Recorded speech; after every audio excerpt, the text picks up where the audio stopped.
আল্লাহকে খুশি করার জন্য যে কোরবানি করছেন, মাঝে মধ্যে একটু অ্যাসিড টেস্ট করবেন। অ্যাসিড টেস্ট বলবো, ধরেন আপনি প্রতি বছর গরু কোরবানি করেন, এক বছর হঠাৎ করে ছাগল কোরবানি করেন, ছাগল কোরবানি করেন, আপনি বলবেন এই বছর তাহলে তো গরু গোশত দিতে পারবো না, তো আরো কয়েকটা ছাগল কিনে কোরবানি আরো বেশি করা যায়, তো একজনে একটা বেশি করলে সমস্যা নাই।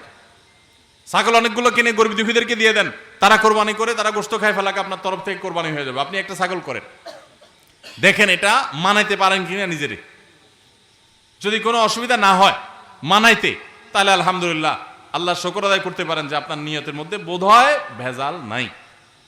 আর যদি মনে হয় না প্রতি বছর গরু দেই, এবার ছাগল দিলে কেমনে হয়, মানুষ কি বলবে, তাহলে বুঝতে হবে ডাল মে কুচ কালা নেই, পুরা হি কালা হয়।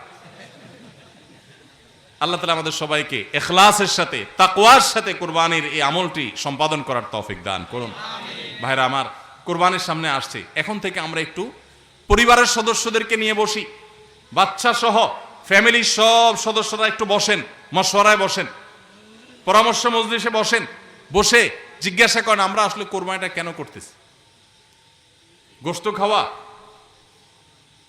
ফ্রেশ গোশত আহরণ করা, মানুষের সামনে নিজেদের মুখ উজ্জ্বল করা, কি ধান্দা, উদ্দেশ্য কি? একজন একজন করে সবাই মতামত নেন এবং এটা নিশ্চিত করেন যে আমরা আল্লাহর জন্যই কোরবানি করছি। এটা কিভাবে নিশ্চিত করব?